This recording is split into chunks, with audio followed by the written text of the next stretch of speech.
Welcome to Therapy in the Great Outdoors, the podcast where we explore the business and practice of nature-based pediatric therapy of all kinds.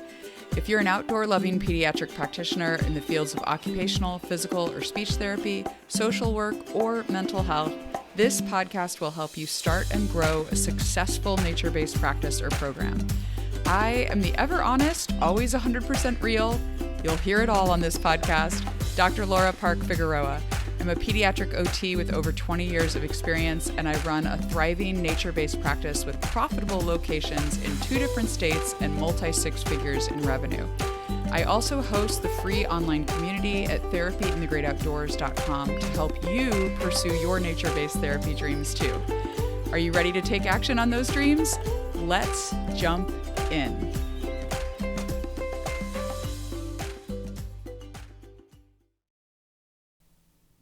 Hello, friends. Welcome to episode 52 of Therapy in the Great Outdoors.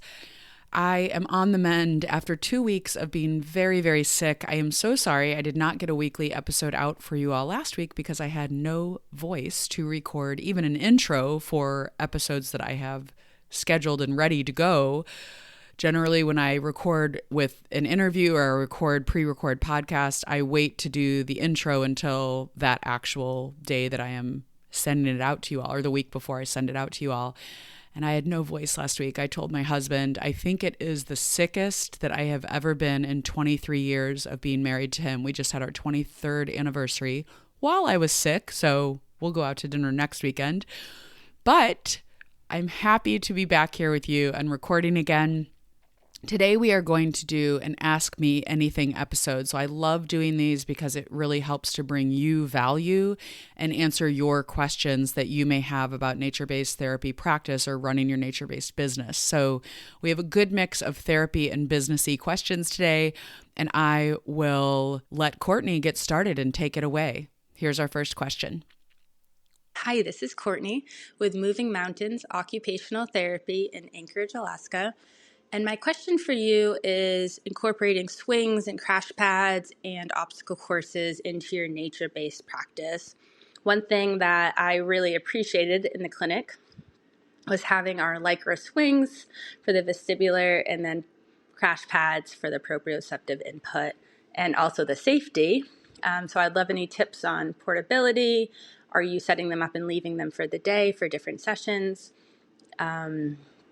And tips and strategies. So thank you. Thanks so much for the question, Courtney. This is a good one.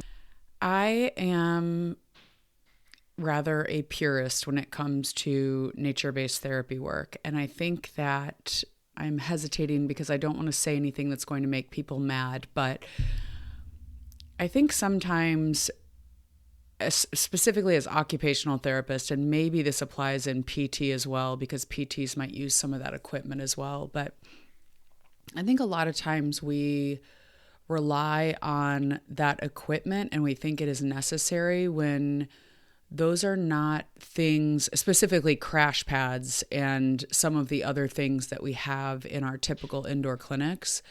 Those are not things that a child would typically have access to in their everyday life. And so the more that we can make our nature-based therapy sessions mimic what they would typically have access to and use the natural things that are occurring in the environment, the better the carryover will be to their everyday life. So that being said, I know sometimes when we are using a sensory integration frame of reference, we want to be able to use some of that sensory equipment. We've never used crash pads in my practice outdoors. I think they're a little unwieldy to set up and take down, given the amount of padding that you would need to have in them for safety, of course. But we do set up swings on trees, and there are ways you can get that proprioceptive input or that deep, heavy proprioceptive input that we want from a crash pad doing different swing activities. So one of the things that we love to do in my practice, I think one of my old employees invented this game called Bounce Back, which is in my book, Therapy in the Great Outdoors. But basically the child is in a swing, almost any kind of swing they can be in. And you take a big stretchy piece of fabric and 2 children or a therapist and another child or a therapist and another adult hold the fabric very tightly so that the child can swing on the swing, can swing into that fabric and really get that bounce back off of the fabric and give them a good little dose of proprioceptive input there. I think we need to be thinking as therapists about ways that we can do things in nature that might mimic some of those activities that we have in the clinic in a way that might be more easy to set up and take down as we're outdoors. So a lot of us are using spaces that are not our own property. And so we do have to set up and take down. I know in my practice, we do have to set up and take down everything every session. We do occasionally have swings that we like ropes that we have set up for swings, and we'll come and clip in different swings into them, and we will leave that rope up. But sometimes in public places, those ropes will get taken down or people will tie knots in them.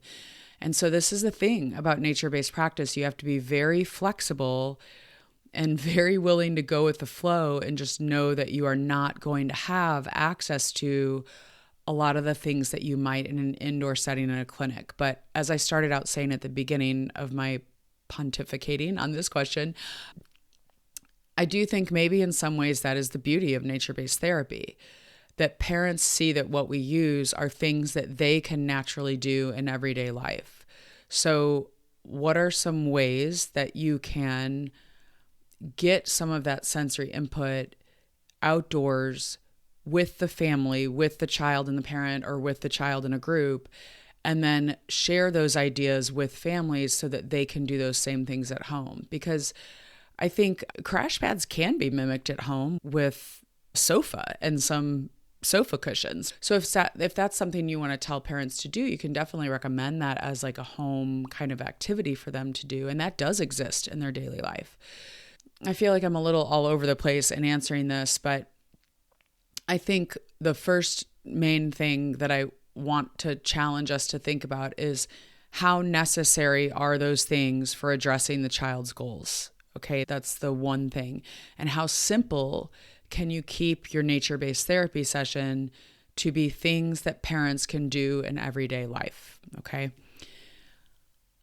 I think that's it. Thank you so much for the question, Courtney, and I'm going to move on to the next question. Okay, Christina sent in a couple of different questions because she responded to I only have 2 questions, so if anyone wants to submit, she was like, then I'll do another one. So her first question was, she did not record these. She sent these to me via email, which was totally fine. What are your ideas and thoughts about partnerships with local arboretums or nature centers? How does the profit work with this? Do they take a percentage of income? I'm trying to determine how to go about presenting an offer to a local area that I know, but I wish I could realistically lease or rent the land or any land around, but the cost is too much and many places won't lease land to me, centers, arboretums, etc. I do not want to sell myself short and put so much effort and time into my sessions with no return profit. Any insight or personal experiences would be helpful. So Christina, you are a smart and wise person, because I don't think any of us should be putting effort and time and energy into therapy sessions and not getting paid for our services. Unless you're a nonprofit, and it's misnomer that nonprofits don't make money. That's a total lie. Like, nonprofits do make money and they do get paid for services that they provide. They just can't use that money that they earn to line the pockets of the owners of the nonprofit. That a nonprofit does not mean you can't make money. That being said, even nonprofits need to get paid for their services. And I think one mistake that a lot of people make when they start out in nature-based practice is they're not thinking about making a profit. They just want to serve everyone. Like, we all are these bleeding heart therapists. And I want to remind you, as Christina is reminding us with this question, because it's a wise question, your business needs to be profitable or you will not exist to serve more people in the future. So I want us to be thinking about profit when we start our businesses, even as we're serving people and providing therapy for children. Okay. There's a lot to unpack here. I think you need to reverse engineer this. So what are you going to be able to charge for your services? What do you need for yourself to pay yourself a living wage? So this is something I am reading a book right now about business finances. And one of the things I took away from the book was that you need to be paying yourself a living wage, like whatever a market wage would be for you as a therapist from your business, because you're basically in your business not going to be able to see if your business is profitable unless you're paying yourself a market-based salary, okay? You have to be doing that because eventually you're going to need to replace yourself in your business, and you need to be paying yourself that market-based salary, like what you would make on the market. So whatever a therapist would be paid in your area, you need to be paying yourself at least that for providing the services in your business. You're reverse engineering what you can afford to pay an arboretum or a nature center or a private land owner or something like that, looking at your total amount that you will charge for the service. So I'm going to use a very straightforward example here and let's say you're going to charge $100 for a therapy service. I hope that everyone is charging more than $100 for a therapy service. I just saw the other day that a handyman from Ace Hardware cost $180 an hour. Y'all, we're therapists, okay? So you should be charging more than this. But for sake of an easy example and easy math, I'm going to say $100. So let's say you're going to make $100 on your therapy service. And let's say a going wage in your area for an OT salary is, let's say it's $50 an hour, okay? So $50 an hour is, and that might be high, but I'm, again, easy math here. So you need to pay yourself half of what you're bringing in. And that's a pretty good metric to say that you need to spend, you should be spending, or maybe not should, but you usually in a therapy practice are spending about 50% of the income on the payroll for the people providing the service. So that's this is a good kind of example with these numbers. So you're going to pay yourself $50. You're going to have to account for taxes on top of that. So I'd add another 15 to 20% for taxes. So let's say $70. That leaves you with $30 left, okay? You also need to account for supplies and time that you're spending planning and things like that are outside of the direct therapy session. So you can see very quickly how, one, $100 isn't enough to charge for a therapy service, but also how that money quickly ebbs away and you don't really have a lot of money to pay to lease land. I would suggest something that is by the amount of time that you're using the land rather than a flat fee, of course, because that will save you some money if you're only using the land for an hour. And I think you need to also consider what is the benefit of partnering with this facility. So if they're going to do some marketing for you, you might be willing to pay a little bit more for the service, for the land, for renting the land from them. But if they're, I forgot to set my phone on silent. So you might want to also consider if they are doing any marketing for you or anything like that, then you may be willing to pay a little bit more for the land, but you have to reverse engineer this and make sure that you're not selling yourself short, like you said, Christina, and make sure that you're not paying too much for the land. I think working with these larger centers is sometimes hard because they often have their own programming. Looking for private landowners, I had good luck finding private land in a Facebook group for local moms where I just asked if anyone knew of anyone who might have land that they would allow us to use. And so we did for a little bit. I'm going to go down some rabbit holes here, y'all. We used private land for a little bit here in Wisconsin where I live. And then we also used public land at a local park. And we decided to move all of our services to the local park. One, because it was more affordable, like we're talking about here. And two, the land was just bigger. There was more space for us to use and more space to roam and explore. It depends on the land that you're using. So maybe you could find private land where there's a ton of acreage and that would work for you. But I think just being aware, I realize I'm not giving a direct answer about you can pay 10% of what you make. I'm not giving a direct answer because there's going to be so much involved in making that decision. but just do not sell yourself short. Make sure that you can afford it and make sure that you are getting what you're paying for. There's always going to be a cost to land for the most part. Even if you're renting land from a public place, there's going to be a cost that you have to pay to rent the space or to pay to use the public park or to get the permit to do your program outdoors at the public park. So there's always going to be a cost, but I also want you to think about making your rates so that you can afford that cost. So that's the opposite of it's reverse engineering a little bit, but then maybe when you reverse engineer, you realize that, oh, I need to charge more for my service. And that might be what you need to do in order to rent the land at a cost that would be amenable to the facility or the landowner as well. Okay. Next question, also from Christina. I had an inquiry about providing OT services one-to-one. The mother stated her son has an IEP and has an OT at school, but she'd like a second opinion because she feels he's probably not getting the right services he needs. She reached out and asked an array of questions. One in particular was collaboration with other therapists and observing the child in school.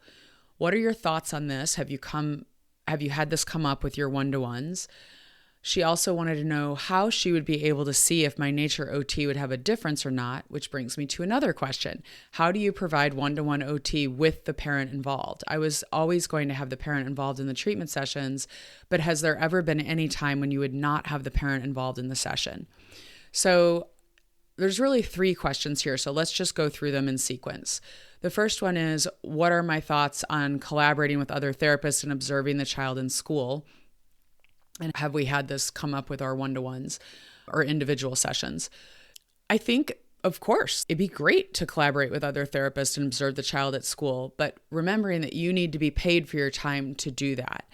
And one thing that I think is really important for nature-based practices to think about is growth and scaling. So there are things that you can offer, like going to a school to observe a child when you are smaller and you don't have a large caseload or you're not seeing a lot of kids, you're not really busy, and you can fill your time doing things like that. But those things are a little bit difficult when you go to scale and you're trying to make sure that you can pay everyone for their time. If you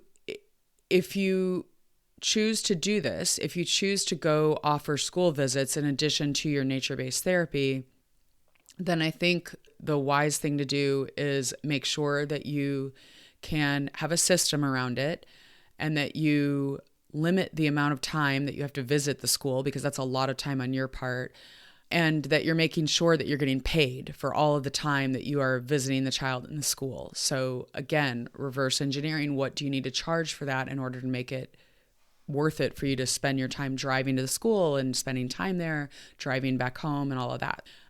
I think phone collaborations or Zoom collaborations are also a good in between for maybe the parent to pay you to meet with the therapist for 30 minutes or something separate outside of the session, and then you just bill them separately for that. So that's something that could maybe scale a little bit more easily than doing school visits to collaborate with therapists at the schools while you're also providing the nature-based therapy as well.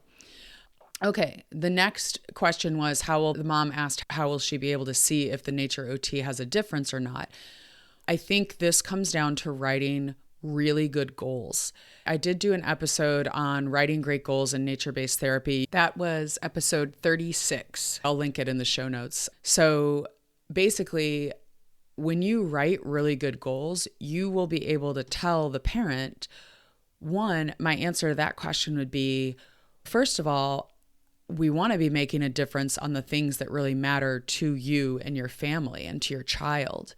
And so the first thing that we would start with to make sure that we can see if a difference is being made or not in those areas is we're going to sit down and we're going to write goals together. I'm going to really talk to you about what matters to you, and we're going to have some very specific goals. Now, I'm saying goals because with an individual child, you can have more than one goal. With groups, generally, I only write one goal per child because it becomes a lot to manage 5 kids in a group with 4 different goals each. You just physically can't do that as a human being. So I'd tell the parent that we're going to write goals and that we will be monitoring every single week. We're going to be writing the progress on those goals, and she's going to get a copy of those notes and the progress that we've made. And then we're going to have a check-in at a specific time. So that depends on how you've set that up in your practice. So if you have 8-week sessions or 10-week sessions, or maybe you go a semester, that's what you would tell the parents. So we're going to do this check-in on these goals, and you will know whether or not we've made a change in the areas that really matter to you. So I think a lot of answering that question for the parent just involves really reassuring them that what we are doing is skilled therapy. We are assessing, we are writing goals, we are documenting, and we are reporting progress. That is how we know if we've made a difference, is when we do all those steps really well. And that's what skilled therapy is, right? So it's reassuring the parent that we're going to be monitoring and checking on those goals and working on things that are very important to the family themselves. Okay, and then the last question about, do you provide one-on-one OT with the parent involved? Yes, that is the standard practice. In my practice is that we require the parent to stay for the therapy session. And the reason being just that helps with carryover into daily life at home. It helps the parent know what's going on. It helps the parent really be the one that is the one co-regulating with their child, the one being connected with their child, the one understanding their child, and really giving them insight into what you're seeing as the therapist with the child, and allowing the parent to see what's going on in that session and be really involved. Has there been any time that we would not have the parent involved in the session? Yes, but one thing that I am huge on is that in an outdoor setting, you always need to have the parent nearby if you're doing an individual session for safety. And that is even if the parent is not going to be co-facilitating the session with you and really involved in the session, which I think it's rare that they shouldn't be, but I'll talk about that in a minute. But for safety, if you are alone with a child in a wild nature setting, that is not a safe situation to be in if an emergency would happen. Our rule in my practice is if the parent, for whatever reason, is not going to be directly involved in that session, then they have to be within earshot of the therapist and the child. They have to be able to hear if the therapist or child yells for them. And that is our kind of rule in my practice.